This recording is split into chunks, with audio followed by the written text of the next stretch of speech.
Hi hello. இப்படி ஒரு முறை மட்டன் வறுவல் செஞ்சு பாருங்கள், சூப்பராக இருக்கும். இன்றைக்கி நம்ம மட்டன் ஒரு சிம்பிளாக நம்ம ஒரு 1 வீக் வச்சுருக்க மாதிரி ஒரு மட்டன் எப்படி செய்யலாம் பார்க்கலாம். ஒரு வறுவல் மாதிரிங்க. இப்போது 3/4 கிலோ மட்டன் எடுத்திருக்கேன் நான். மஞ்சளும் உப்பும் சேர்த்து நல்லா கழுவிக்கலாம்.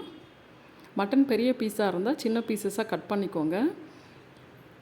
நான் கட் பண்ணி மஞ்சள் உப்பு சேர்த்துருக்கேன். சேர்த்து நல்லா கலந்து விட்டு 2 வாட்டி கழுவிடலாங்க. நல்லா மிக்ஸ் பண்ணி கழுவுங்க, அப்போ தான் அந்த ஸ்மெல் எதுவும் இருக்காது. தண்ணி போட்டு நல்லா கழுவிடலாம். கழுவி கொஞ்சம் கூட தண்ணி இல்லாத அளவுக்கு நல்லா வடித்து எடுத்துக்கலாங்க. இந்த மாதிரி செஞ்சோன்னா மட்டன் நம்ம பருப்பு குழம்போட அதுக்கப்புறம் ரசம் இதுக்கெல்லாம் சூப்பராக இருக்குங்க. இது 1 வீக் வரைக்கும் நம்ம அப்படியே வச்சுக்கலாம். ரொம்பவே சூப்பராக இருக்கும். தண்ணி சுத்தமாக இல்லாத அளவுக்கு நல்லா வடித்து எடுத்துடலாம். எடுத்து தனியாக ஒரு பவுலில் சேர்த்து வச்சுக்கலாம். இப்போது அதே கடாயில் நம்ம கழுவி வச்சுருக்க மட்டனை சேர்த்துக்கலாம். சேர்த்து அடுப்பில் வச்சிடலாம்.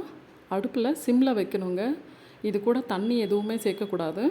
சிம்மில் வச்சுட்டு ஜஸ்ட்டு நீங்கள் ஒரு பிளேட் மட்டும் மேலே க்ளோஸ் பண்ணி ஒரு 15 மினிட்ஸ் விட்டுருங்க. 15 மினிட்ஸ் விட்டு எடுத்தோன்னா லைட்டாக தண்ணி வந்திருக்கும். திரும்பவும் மூடி அப்படியே வச்சுருங்க. ஒரு 10 மினிட்ஸ் ஒரு வாட்டி அந்த மாதிரி எடுத்து நம்ம கிளறி விட்டோம்னா அந்த மட்டனில் இருக்க தண்ணியே சுரந்து பாருங்கள் எவ்வளோ நல்லா தண்ணி வந்திருக்கு. இந்த தண்ணியெலாம் நல்லா வத்துற அளவுக்கு இப்படியே நம்ம 10 மினிட்ஸ் ஒன்ஸ் மூடி போட்டு எடுத்தோன்னா பாருங்கள் இப்போ ஓரளவுக்கு நல்லா சுண்டி வந்திருக்கு. திரும்பவும் மூடி போட்டுடலாம். இந்த தண்ணியிலையே இந்த மட்டன் நல்லா வெந்துருங்க. இதுக்கு தனியாக தண்ணியெலாம் சேர்க்கக்கூடாது. பாருங்கள் நல்லா வந்திருக்கு. இப்போது தேவையான அளவுக்கு கொஞ்சம் தண்ணி இருக்கும்போதே உப்பு சேர்த்துக்கோங்க. சேர்த்து திரும்பவும் மூடி போட்டு ஒரு 15 மினிட்ஸ் விட்டுடலாம். அப்பப்போ எடுத்து ஒரு 10 மினிட்ஸுக்கு ஒரு வாட்டி எடுத்து கிளறி விட்டுக்கோங்க. இப்போ நல்லா தண்ணி சுண்டி வந்துருச்சு. நல்லா வெந்துருச்சுங்க. அதே தண்ணியிலையே நல்லா வெந்துருச்சு. இது கிட்டத்தட்ட ஒரு 1 மணி நேரம் ஆகிடுங்க. ஆனாலும் 1 வீக் வரைக்கும் கெடாமல் இருக்கும். நல்லா சுண்டி வந்துருச்சு. இப்போது அதுலேயே மட்டனும் நல்லா வெந்துருச்சு. இப்போ நம்ம இதுக்கு ஒரு தாளிப்பு தான் ரெடி பண்ணிக்கலாம். எடுத்து தனியாக ஒரு பிளேட்டில் வச்சுட்டு அதே கடாயில் நம்ம தேவையான அளவுக்கு எண்ணெய் சேர்த்துக்கலாம். நான் 2 குழிக்கரண்டி எண்ணெய் சேர்த்துருக்கேன். சேர்த்துட்டு கடுகு உளுத்தம்பருப்பு சேர்த்துக்கலாம். நல்லா பொரிஞ்சதுமே பூண்டு பெரிய பூண்டாக இருந்தது நான் கட் பண்ணி சேர்த்துருக்கேன். சின்னதாக இருந்தால் சும்மா நசுக்கி கூட சேர்த்துக்கலாம். கருவேப்பிலை சேர்த்துக்கலாம்.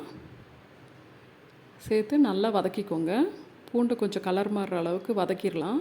மஞ்சத்தூள், மிளகாய்த்தூள் காரத்துக்கு நாங்கள் இது மட்டும்தாங்க போடுவோம். நீங்கள் தேவைன்னா கரம் மசாலாவும் சேர்த்துக்கலாம்.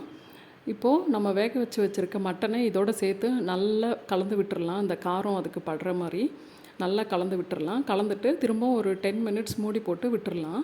இப்போது உப்பு காரம்லாம் நல்லா பிடிச்சிட்ருக்கோங்க. நல்லா ட்ரை ஆகிட்ருக்கும். இந்த மட்டனை நம்ம 1 வீக் வரைக்கும் ஸ்டோர் பண்ணிக்கலாங்க. ரொம்பவே நல்லாயிருக்கும். பசங்களுக்கும் ரொம்ப பிடிக்கும். சும்மா கடித்து சாப்பிட நல்லாயிருக்கும். இதோட நம்ம ஒரு பருப்பு குழம்பு, ரசம் இதெல்லாம் வச்சு கூட ஈஸியாக சாப்பிட்டுக்கலாம். ரொம்ப டேஸ்டியாக இருக்கும்.